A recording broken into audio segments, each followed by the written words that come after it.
קצת הסביעה פה אפשר לנקש. יש פה מספיק עשבים. טיפה פה בטח, וההשקיה.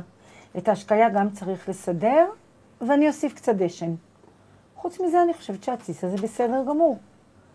אולי כדאי לגזום אותו קצת בכל זאת, או אולי כדאי להעלות אותו למעלה, שיתאפס על הקיר. מה את אומרת, רעותי? אני אעלה אותו למעלה, כן, זה הכי טוב. שיתאפס על הקיר, זה יפה. אבל אמא, זה שמיטה עכשיו. נו, ברור ששמיטה עכשיו. אז מה את משחקת עם העציצים? משקה, מדשנת, מעלה, גוזמת? לא אכפת לך ששמיטה? רעותי, אני יודעת ששמיטה, אבל אני עושה רק מה שמותר. מה, את מטפלת בעציצים כאילו זה כל השנה? בעציץ הזה, זה נכון. בעציץ הזה באמת אפשר. והפלפלים? הפלפלים, מתי זרעתם? הפלפלים זרעתי לפני ראש השנה, וחוץ מזה אפשר היה לזרוע אותם עכשיו, ואין בזה שום בעיה. את רואה? אמא, עציצים זה כמו גינה, יש בזה אדמה, נכון? רק אם זה נוגע באדמה רעותי. אם העציץ לא נקוב, אין שום בעיה. אבל העציץ עם הפרחים הכתומים הוא כן נקוב, את לא זוכרת? ראינו שהוא נקוב. נכון, אבל הפרחים הכתומים אין גם בעיה בעציץ נקוב. אצלך אין בעיה בשום דבר, אמא. לפי דעתי, את בכלל לא צריכה לטפל עכשיו בעציצים. למרות שאת יודעת מה הכי כיף פה במרפסת הזאת? מה הכי כיף פה? הכי כיף זה לשבת על הנדנדה, ככה בסטלבט, להתנדנד ולהסתכל איך את עובדת. זה מאוד מעניין לראות איך את עובדת. רותי, אני שמחה שזה מעניין אותך, אבל את יכולה במקום זה פשוט לבוא לעזור לי לעבוד. אני בשמיטה לא עושה עבודות. לפי דעתי הכל אסור בשמיטה, ובכל מקרה אני מעדיפה לשבת על הנדנדה ולראות איך את עובדת, גם כשלא שמיטה.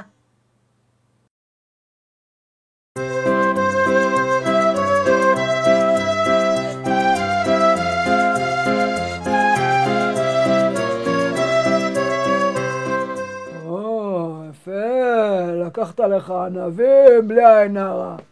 נו, זה ממש הזדמנות, שמיטה. בשמיטה אפשר לקחת כמה שרוצים. כן, בינתיים עוד אפשר לקחת, אפשר לאכול, תהנה, אבל עוד מעט אתה יודע, נגמר הסיפור, שמתי פה דליים, כל אחד יודע בדיוק כמה הוא יכול לקחת. נו, מה זה קשור אחד לשני? זה ענבים, זה דבר אחד, אבל פרי הגפן זה עניין אחר לגמרי. מה זאת אומרת? אם זה ענבים, זה פירות, עושים כמו פירות.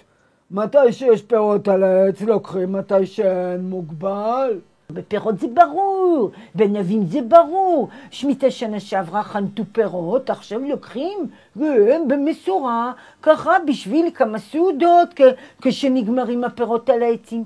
אבל זה לא ענבים סתם, זה פרי הגפן. מה ההבדל בין ענבים לבין פרי הגפן?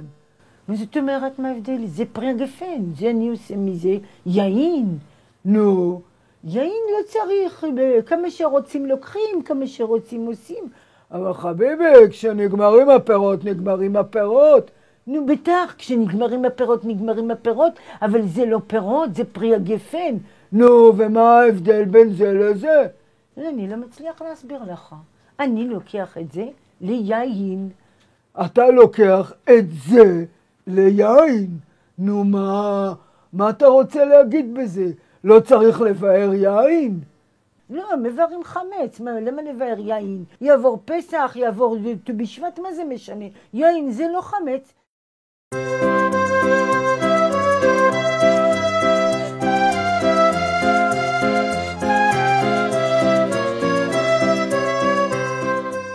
איזה מדליק זה שהם אמרו, שמו פה את הדליים האלה, כך אתה יודע, כשמתקרב הסוף של הענבים, בדיוק כמה נכון לקחת. הם שמו דלי שהוא בדיוק בגודל המתאים, וככה אנחנו יכולים לקחת. מה פתאום? בכלל לא שואלים אותם. בשביעית זה הפקר. אתה יכול לעשות מה שאתה רוצה בכרם. אתה בא, אתה לוקח כמה ענבים שאתה רוצה, אתה יכול לקטוף עלים, אתה יכול לקחת לך ענבים, לקשט את הבית, מה שאתה רוצה, כי זה בכלל לא שלהם, זה הפקר. מה פתאום, השתגעת? צריך לשמור על הכרם, מותר לקחת פירות, הפירות הפקר. הכרם לא הפקר, הכרם שלהם. אז מה אם הם מרשים לקחת את הענבים? מה הם לא מרשים? התורה מרשה לקחת את הענבים, אפשר לקחת כמה שרוצים. לא, תקשיב, עוד מעט נגמרים הענבים על העצים, ואז מה נעשה? נצטרך להוציא את כל מה שלקחנו. בגלל זה הם שמו את הדליים, שכשיגמרו הענבים על העצים, ניקח בדיוק מה שמותר להחזיק בבית. בגלל זה נכון, כי עוד מעט כבר אפשר לקחת כמה שרוצים. אבל יש לי רעיון מעולה. אנחנו יכולים לקחת ענבים בוסר. ענבים בוסר יהיו טובים רק בעוד חודש, שזה לא נחשב שלקחנו. אבל אנחנו לא כותבים בוסר בשמיטה. למה לא כותבים בוסר בשמיטה? כי אם הם לא הבשילו, זה לא כבוד לענבים של קדושת שביעית. אז תקשיב, אם הם לא יבשילו, אז אנחנו ניתן אותם לאיזה. הגזמת לתת לאיזה את הענבים? ממש לא שייך. לא נותנים ענבים של שמיטה. אז למי ניתן אותם? לא ניתן אותם. אז מה נעשה איתם? לא נכתוב אותם.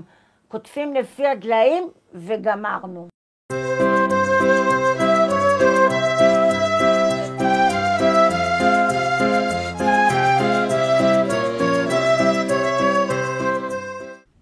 פירות וירקות זה אותו דבר. זה קדושת שביעית וזה קדושת שביעית. כל ארץ ישראל צריך לשמור על קדושת שביעית. מקריית שמונה עד אילת, קדושת שביעית. בטח, אנחנו מאוד צריכים לשמור על זה. גם צריך לדעת שפירות וירקות זה קדושת שביעית בדיוק אותו דבר. כל מה שגדל, גם אם זה גדל ישר מהאדמה, גם אם זה גדל על העץ. נו, נראה לי שאתה קצת מתבלבל.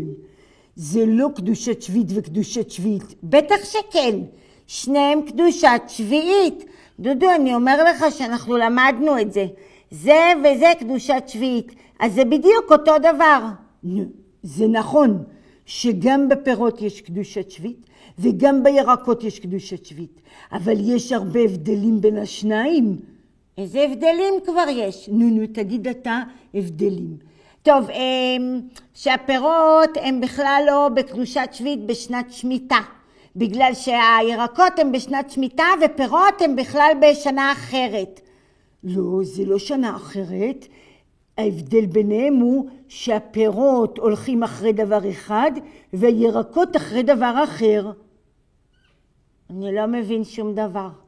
טוב, תרשום לך שזה אתה צריך לברר. למה הירקות הולכים בשנה של השמיטה והפירות בשנה אחרי? טוב, בגלל שזה יהיה במבחן שלכם בטוח. וגם עוד משהו שרציתי להגיד לך, שירקות אתה שם את הכל בפח שמיטה, ופירות לא שמים כלום בפח שמיטה. בכך ששמים, לא, כי את הפירות אוכלים את הכל, ומה שלא אוכלים זה זבל. נו. לא הכל זבל מה שלא אוכלים. מה, מי אוכל גרעין של אפרסק? בטח שזה לפח. מי אוכל קליפה של תפוז? בטח שזה לפח רגיל. זה כמו קליפות של אגוזים, קליפות של שקדים, כל הקליפות ככה. נו, אני חושב שיש לך טעות. מה טעות? אם זה לא משהו שאוכלים אותו, אז זורקים אותו לפח רגיל. מזל שלסבא שלי יש רפת. כל מה שאנחנו לא אוהבים של השמיטה אסור לזרוק. אז אם יש פירות שאנחנו לא אוהבים, נותנים לפרות. הפרות אוהבות הכל. כדאי לך לבדוק גם את זה.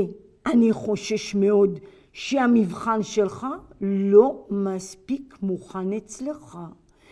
וגם עוד דבר שלמדנו, פרחים אסור בגלל שזה לנוי. ואם יש להם ריח, אז להריח מותר, אבל לנוי אסור. לא מגדלים בגלל שזה לנוי. בגלל זה גם לא קוצרים את הדשא. לפעמים אנשים כן קוצרים את הדשא, אבל זה בשביל לתת לפרות את הדשא. בגלל שהפרות לא אוכלות דברים שיש להם תמיד בגלל השנת שמיטה. אז הן אוכלות רק פירות שזה לא טעים ואת הדשא. אני מבין. בסדר גמור. מה עוד אתה חושב שאתה יודע? אני יודע את כל ההלכות של השמיטה, אז בכלל לא בעיה. למשל, אני יודע שאסור לגדל פרחים בכלל בשמיטה, בגלל שזה לנוי, ובגלל זה גם אסור לקצור את הדשא, וגם אני יודע שבעציץ שאינו נקוב, שאין לו חור למטה, מותר לשים אותו מתחת לגג, בבית, וגם לתלות על הקיר ומה שרוצים, העיקר שלא יהיה לו למטה חור, ואז אפשר לגדל בו הכל, אפילו ירקות. הכל בכל צורה. כן. טוב מאוד. אני מציע לעשות מבחן ולראות מה יצא. יכול להיות שיצא מצוין. אולי גם המורה לא יודע שום דבר ותקבל ציון טוב מאוד. לא. אני יודע, לא צריך ללמוד יותר. המבחן הזה קטן עליי. נגמר בשעה.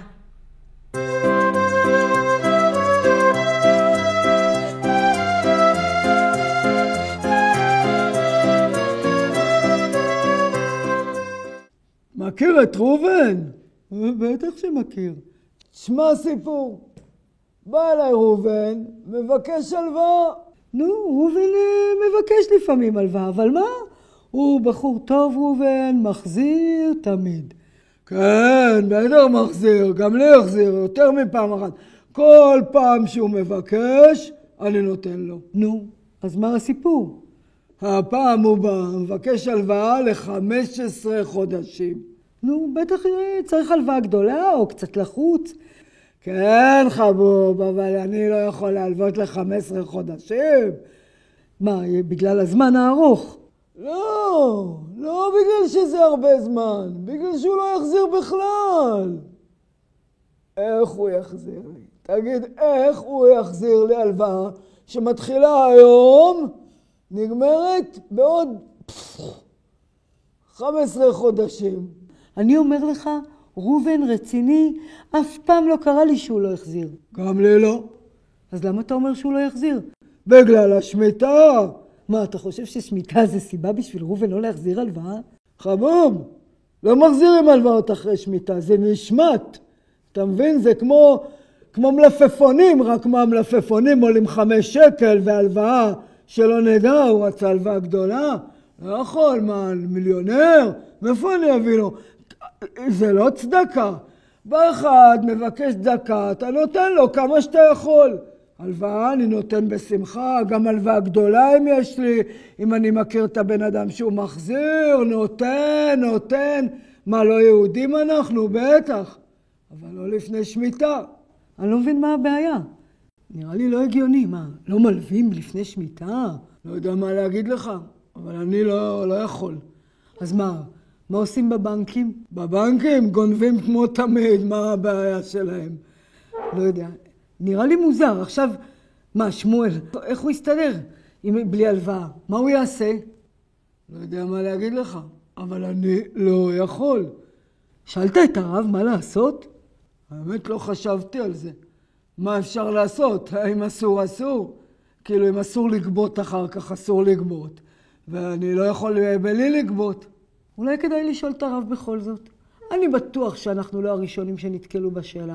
בטח כבר שאלו אותו, בטח יש פתרון.